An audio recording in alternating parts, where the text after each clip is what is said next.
ഒരുപാട് വിഷമങ്ങളും പ്രതിസന്ധികളും അദ്ദേഹത്തിന് പറ്റിയ ജീവിതത്തിലെ വലിയ ഒരു ചതിയുമാണ് അദ്ദേഹം നമ്മളോട് പങ്കുവയ്ക്കുന്നത്.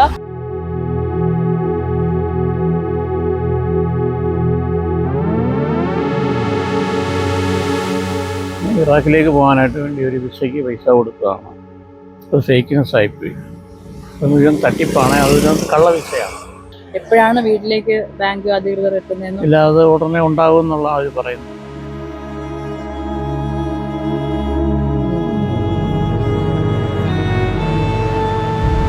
എല്ലാവർക്കും നമസ്കാരം. ഞാനിപ്പോൾ ഉള്ളത് കൊല്ലത്താണ്. ഒരുപാട് പ്രതീക്ഷയോടെ എറണാകുളം ജില്ലയിൽ നിന്നും സുരേന്ദ്രനാഥ് എന്ന ഒരു വ്യക്തി നമ്മളെ കാണാനായിട്ട് എത്തിയിട്ടുണ്ട്. അദ്ദേഹം ഇപ്പോൾ എൻ്റെ കൂടെയുണ്ട്. ഞാനിപ്പോൾ അദ്ദേഹത്തെ കൊല്ലത്ത് വെച്ച് കണ്ട് സംസാരിക്കുകയാണ്.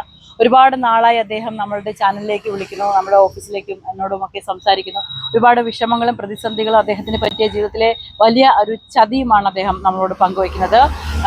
സുരേന്ദ്രനാഥ് അല്ലേ? ഇപ്പോൾ ഈ സംസാരിക്കുമ്പോൾ നമുക്കറിയാം അങ്ങേറ്റം നിങ്ങൾ വിഷമത്തോടു കൂടിയിട്ടാണ് ഒരുപാട് കാര്യങ്ങൾ ഈ ചാനലിന് മുമ്പിൽ തുറന്നു പറയുന്നത്. ഒരുപാട് ചതിക്കപ്പെട്ടു, വഞ്ചിക്കപ്പെട്ടു, സംബന്ധമായ കാര്യങ്ങളും ജോലി നഷ്ടപ്പെട്ടു, ഇങ്ങനെയാണ് സംഭവിച്ചത്. അതിൻ്റെ പേരിൽ ഒരുപാട് ബാങ്ക് ലോൺ ഇങ്ങനെ വന്നിരിക്കുകയാണ്. ഒരു ജപ്തിയുടെ വക്കിലെത്തിയിരിക്കുകയാണ്. അതുകൊണ്ടാണ് ഞാൻ ഈ മീഡിയക്കാരെ സമീപിച്ചത്. എന്തായിരുന്നു സംഭവം? ഇറാഖിലേക്ക് പോകാനായിട്ട് വേണ്ടി ഒരു വിസയ്ക്ക് പൈസ കൊടുത്തതാണ്. അത് ഫേക്ക്നെസ് ആയിപ്പോയി. അത് മുഴുവൻ തട്ടിപ്പാണ്. അതിനകത്ത് കള്ള വിസയാണ്. അതിനൊരു ഏകദേശം ഒരു 3 ലക്ഷം രൂപയോളം ചിലവായി. പക്ഷേ അത് അതുകൊണ്ട് യാതൊരു പ്രയോജനമില്ല. വെറും വെള്ളക്കടലാസായിരുന്നു. അത് നമുക്കറിയാൻ പറ്റിയില്ല. എന്തായിരുന്നു വീടിൻ്റെ പ്രമാണമാണോ?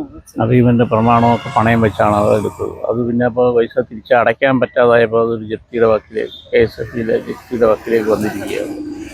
അപ്പോൾ ചെറിയ സമാശ്വാസം അവർ പറഞ്ഞിരിക്കുന്നത് കുറേയെങ്കിലും പൈസ അടയ്ക്കാമെങ്കിൽ കുറേ അവർ എമൗണ്ടുകൾ കുറച്ച് തരാമെന്ന് പറയുന്നു.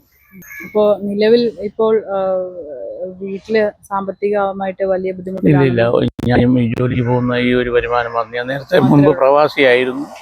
ആ ജോലിയൊക്കെ കോവിഡ് മുഖാന്തരം നഷ്ടപ്പെട്ട് ഇപ്പോൾ നാട്ടിൽ വന്നിരിക്കുകയാണ്. അപ്പോൾ ഞാൻ കൊച്ചിൻ ഷിപ്പ്യാർഡിൻ്റെ ഒരു വർക്കിലാണ് ജോലി ചെയ്യുന്നത്. പക്ഷെ വീട് ജപ്തിയിലാണ്. എപ്പോഴാണ് വീട്ടിലേക്ക് ബാങ്ക് അധികൃതർ എത്തുന്നതെന്ന് ഇല്ലാതെ ഉടനെ ഉണ്ടാകും എന്നുള്ള അവർ പറയുന്നു. എന്താണ് ഇതിനൊരു സൊല്യൂഷൻ? പ്രിയപ്പെട്ട പ്രേക്ഷകർ എന്നെ ഒരു ചെറിയ ഹെൽപ്പ് ചെയ്യണം, ഒന്ന് സഹായിക്കണം എന്നേ പറയുന്നു. ആരൊക്കെയാണ് വീട്ടിലുള്ളത്? വീട്ടിൽ ഭാര്യയുണ്ട്, 2 കുട്ടികളുണ്ട്. അവർ പഠിക്കുന്നു. അസുഖബാധിതയാണോ? അസുഖബാധിതല്ല, അവർ പഠിക്കുന്നുണ്ട്. പിള്ളേർ പഠിക്കുന്നുണ്ട്.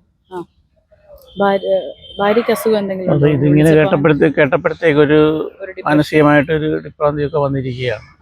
അതുകൊണ്ടാണ് ഞാൻ വിസ്മയ മീഡിയ സമീപിച്ചിരിക്കുന്നത്. ഇദ്ദേഹത്തിന് കൂടുതലൊന്നും തന്നെ നമ്മളോട് എന്താ പറയാ ഡിസ്ക്ലോസ് ചെയ്യാൻ പറ്റുന്നില്ല. കാരണം അദ്ദേഹം അത്രത്തോളം ഹൃദയം തകർന്ന് നിൽക്കുമ്പോഴും അദ്ദേഹം ഒരു ചെറിയൊരു പുഞ്ചിരി അദ്ദേഹത്തിന്റെ മുഖത്തുണ്ട്. പക്ഷേ ആ ജീവിതം അല്ലെങ്കിൽ അവരുടെ ഒരു കുടുംബ ആത്മഹത്യയുടെ വക്കിലാണ് എന്നുള്ള കാര്യം അദ്ദേഹത്തിന്റെ ഉള്ളിൽ നല്ലപോലെ അറിയാം.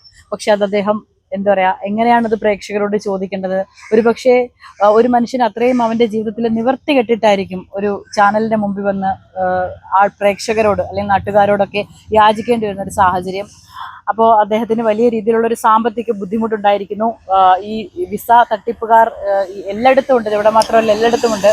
അപ്പോൾ അതുപോലൊരു ചതിയിൽ അദ്ദേഹം പെട്ടിരിക്കുന്നു. ആ ചതി മുഖാന്തരം അദ്ദേഹത്തിന്റെ വീട് പോലും ഇപ്പോൾ നഷ്ടമാകുന്നു. കാൽച്ചുവട്ടിലെ മണ്ണ് പോലും ഒലിച്ചു പോകുന്നൊരു സാഹചര്യം. അതുകൊണ്ട് തന്നെ അദ്ദേഹത്തിനുണ്ടായ ഈ ഒരു അവസ്ഥ നിങ്ങളോട് പങ്കുവയ്ക്കുകയാണ്. പ്രേക്ഷകർ ഈ താഴെ കാണുന്ന കോൺടാക്ട് നമ്പറിലോ അദ്ദേഹത്തിന്റെ അക്കൗണ്ട് നമ്പറിലോ നിങ്ങൾക്ക് സഹായിക്കാൻ പറ്റുമെങ്കിൽ നിങ്ങളുടെ സഹായങ്ങൾ എത്തിക്കുക. ക്യാമറമാൻ അൻഷാദിനൊപ്പം ബിൽവനിത്സൻ, വിസ്മയ ന്യൂസ്.